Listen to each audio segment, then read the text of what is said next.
Movie के starting में हमें दिखाया जाता है कि एक कपल एक रूम में रह रहा है। वो रूम पूरी तरह से सफेद है और इनको एक एक्सपेरिमेंट के लिए इसके अंदर डाला गया है। इन दोनों ने अगले 50 दिनों तक यहाँ पर रहना है। अगर ये सर्वाइव कर जाते हैं तो इन्हें इनाम में एक अच्छी खासी रकम मिलेगी। इनके मनोरंजन और एंटरटेनमेंट के लिए कोई भी चीज़ यहाँ पर नहीं है, बस एक स्क्रीन लगी हुई है जिस स्क्रीन पे अगर ये कुछ भी खाने के लिए टाइप करेंगे तो वो आ जाएगी। इसके अलावा एक बेड है और एक रेड बटन लगा हुआ है जिसको दबाने का मतलब ये है कि ये गिव अप कर चुके हैं, और एक स्पीकर लगा हुआ है जिसके जरिए इनको कभी कभार कमांड भी दी जाती है। वाइफ अपने हस्बैंड से कहती है कि जब मुझे रकम मिल जाएगी तो मैं अपने सारे सपनों को पूरा करूंगी। हस्बैंड कहता है मैं भी कुछ ऐसा ही सोच रहा हूँ। इनका पहला दिन यहाँ पर काफी अच्छा गुजर जाता है। रेड के माइंड में एक क्वेश्चन होता है जो अपने हस्बैंड से पूछती है कि साइंटिस्ट ऐसा एक्सपेरिमेंट क्यों कर रहे हैं। तो उसका हस्बैंड कहता है कि हमें इस चीज से कोई मतलब नहीं है, हमने बस 50 दिन पूरे करने हैं और उसके बाद बिलियंस ऑफ डॉलर्स का मालिक बन जाना है। रेड अपना सारा काम टाइम पे करती रहती है, जैसे कि योगा करना, और अपनी बैलेंस लाइफ जीती है। लेकिन दूसरी तरफ उसका हस्बैंड वो ऐसा नहीं करता। वो इस सोच में पड़ा रहता है कि टाइम कब पूरा होगा, ये कमरा वाइट क्यों है, और वो रात को भी लेट सोता है क्योंकि वो सोच बहुत रहा है और इस वजह से उसका मन वहां पर उदास होना शुरू हो जाता है। उसकी वाइफ भी उसे काफी समझाने की कोशिश करती है। रेट उसे यहाँ पर नॉर्मल लाइफ जीने के लिए कहती है और उसके बाद वो कहती है कि तुम जॉगिंग करो। इसके बाद उसका हस्बैंड रनिंग करता है और फिर वो दोनों बच्चों की तरह वहां पर खेल रहे होते हैं। अब यहाँ पर रेड के हस्बैंड को पता चलता है यहाँ पर इन दोनों के अलावा कोई और जिंदा चीज भी रह रही है और वो है एक कीड़ा। वो उससे बातें करने लग जाता है और उसको पीने के लिए दूध भी उसके सामने रखता है क्योंकि उसे पता था यहाँ पर खाने पीने की कोई चीज नहीं है और ये कीड़ा भूख से मर जाएगा। वहीं उस स्पीकर में आवाज आती है कि ये रूल्स के खिलाफ है, यहाँ पर जो भी खाने पीने की चीज है वो सिर्फ तुम दोनों के लिए, ना कि इस कीड़े के लिए। तो रेड का हस्बैंड कहता है अगर ये बात है तो मैं लाल बटन दबा देता हूँ, अगर मैंने ऐसा नहीं किया तो ये कीड़ा यहाँ पर भूख से मर जाएगा। उसकी वाइफ उसे समझाने की काफी कोशिश करती है कि ये बेवकूफ़ी है। तो उसका हस्बैंड कहता है कि ये मैं अपने लिए नहीं कर रहा बल्कि इस कीड़े के लिए कर रहा हूँ। उन दोनों के बीच काफी नोक झोंक होती है और फिर उसका हस्बैंड कीड़े को नीचे रख देता है और उसे समझाने की कोशिश करता है, लेकिन रेड नहीं मान रही होती और वो वहां से जाने लगती है। लेकिन जाते हुए उसका पैर कीड़े के ऊपर आ जाता है जिसकी वजह से वो कीड़ा मर जाता है। रेड अपने हस्बैंड से कहती है कि ये मैंने जानबूझ के नहीं किया, लेकिन वो उसकी बातों पर यकीन नहीं करता और एक कोने में जाके बैठ जाता है। अगले 24 घंटों तक वो वहीं ऐसे ही बैठा रहता है। यहाँ अंदर आते वक्त इन्हें एक रूल बताया गया था जो ये था कि दो चीजें ऐसी हैं जिनमें से अगर ये एक को भी मंगवाएंगे तो इनको अच्छा खासा फाइन भरना पड़ेगा। तो रेड का हस्बैंड जाता है और उनमें से एक चीज मंगवा लेता है और वहां पर आता है एक रेड मार्कर और ये भी लिखा हुआ आता है कि इनके इनाम के पैसों में से $1 लाख कट चुके हैं। अब रेड का हस्बैंड उस रेड मार्कर से दीवार के ऊपर पेंटिंग्स बनाना शुरू कर देता है और काफी सारे स्केचेस भी बनाता है। रेड उसे कहती है कि तुम मेरा स्केच बनाओ। वो उसका स्केच बनाना शुरू कर देता है, लेकिन रेड थोड़ी देर में ही वहां से बोर हो जाती है और उठ के चली जाती है। और वहीं रेड का हस्बैंड तब तक पेंटिंग्स बनाता रहता है जब तक उसका मार्कर खत्म नहीं हो जाता। और इसके बाद रेड का हस्बैंड जाके बेड पे सो जाता है और वहीं रेड आती है और उसको कहती है कि कभी कभार मेरा बर्ताव तुम्हें अच्छा ना लगे, इसके लिए मुझे माफ कर दो। तो रेड का हस्बैंड भी समझ गया था कि इस कमरे में अकेले रहना बहुत ही मुश्किल है। इसके बाद वो उसे माफ कर देता है और दोनों सो जाते हैं। अब यहाँ पर इन्हें पूरे के पूरे 40 दिन गुजर गए थे और एक दिन ये क्या देखते हैं कि इनके वॉशरूम में एक गन है। ये दोनों उस गन को देखकर काफी परेशान होते हैं और ये कहते हैं कि यहाँ पर इस गन को कौन लाया, और इसके बाद वो उस गन को उठा के बेड के नीचे फेंक देते हैं। इसके बाद इन्हें एक बड़ी सी स्क्रीन पर इनके घर वालों के मैसेजेस दिखाए जाते हैं जो कि उन्होंने इनको भेजे थे। सबसे पहला मैसेज रेड के हस्बैंड की बहन का होता है जो कि कहती है कि यहाँ सब कुछ ठीक है। ये देख के उसका हस्बैंड काफी खुश होता है। और दूसरा मैसेज होता है रेड के फादर का जो कि कहता है कि अब मैं सड़क पे नहीं बल्कि घर में रहता हूँ। ये मैसेज रेड नहीं देखना चाहती थी और उसके बाद वो दोनों सो जाते हैं। जब दूसरी सुबह होती है तो रेड का हस्बैंड तो उठ जाता है, लेकिन रेड नहीं उठती।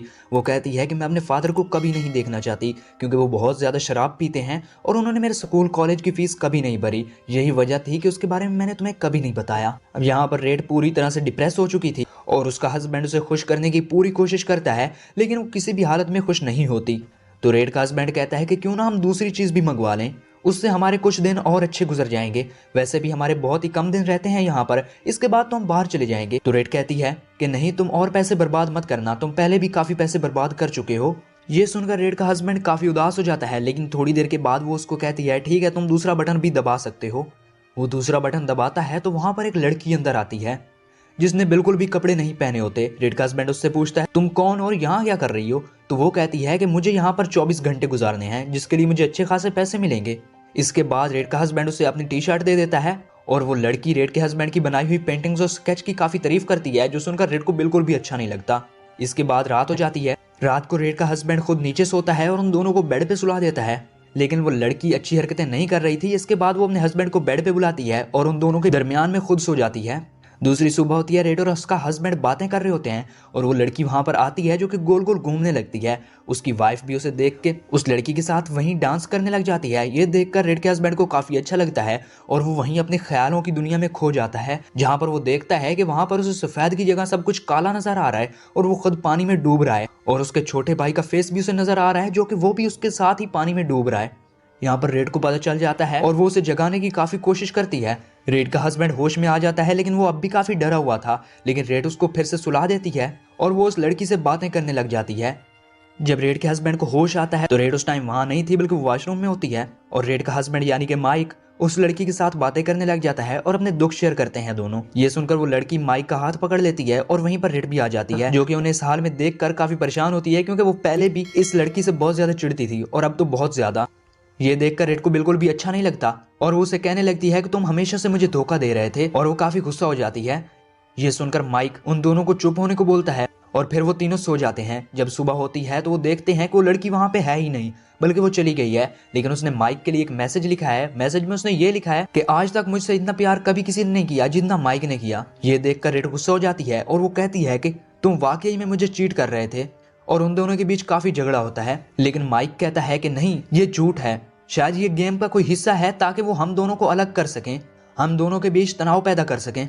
लेकिन रेड उसकी एक भी बात मान नहीं रही होती और उसको जोर से धक्का देती है जिसकी वजह से उसका सर दीवार में जा लगता है। अब रेड काफी परेशान थी क्योंकि उसने गलत किया। जब माइक को होश आता है तब माइक कहता है कि मैं तुम्हें कभी चीट नहीं कर रहा था, मैंने तुमसे सच्चा प्यार किया, मैंने तब भी तुम्हें चीट नहीं किया जब तुम कुछ दिनों के लिए शहर में नहीं थी। मैंने अपनी पढ़ाई छोड़ दी ताकि मैं कुछ पैसे कमा सकूं, मैंने अपने दोस्तों को छोड़ दिया ताकि मैं तुम्हें टाइम दे सकूं। ये सुनकर रेड यही सोच रही होती है कि मैंने गलत किया। अब यहाँ पर उसे पता चलता है कि उसके हस्बैंड की तबीयत काफी खराब है और उसे डॉक्टर की भी जरूरत है, लेकिन वो कहती है कि मैं रेड बटन नहीं दबा सकती क्योंकि अगर मैंने ऐसा किया तो हम गेम हार जाएंगे। इसके बाद रेड अपने हस्बैंड को दूध देती है और वो कहती है कि यहाँ पर मेडिकल की कोई फैसिलिटी नहीं है।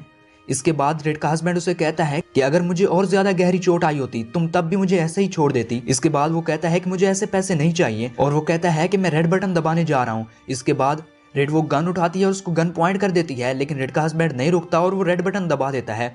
वो खुद बाहर चला जाता है।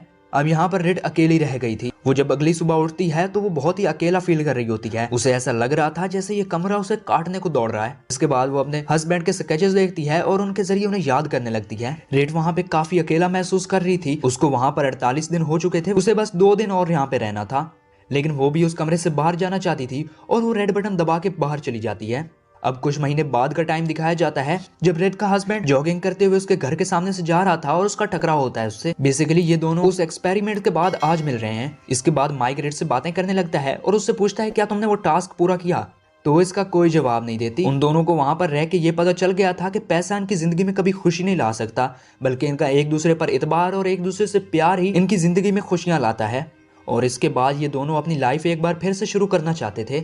इसके बाद दिखाया जाता है ये कमरा एक ऐसे बंदे ने बनाया है जिसको कोई नहीं जानता। वो इस कमरे में अलग अलग लोगों को लाकर उनके अंदर का इंसान जगाता है और कपल्स को यहाँ लाता है ताकि उनको अलग करे। और फिर दिखाया जाता है कि यहाँ पर एक और कपल आया है जिसने अगले 50 दिन यहाँ पे गुजारने हैं। वो भी बिल्कुल वैसे ही खुश है जिस तरह स्टार्टिंग में माइक और रेड खुश थे। अब जानना ये होगा कि क्या ये लोग यहाँ पर 50 दिन गुजार पाएंगे। और इसी के साथ इस मूवी का यहीं पे एंड हो जाता है। अगर आपको ये वीडियो अच्छी लगी तो वीडियो को लाइक कीजिए और अगर आप चैनल पे नए हैं तो सब्सक्राइब कीजिए। शुक्रिया।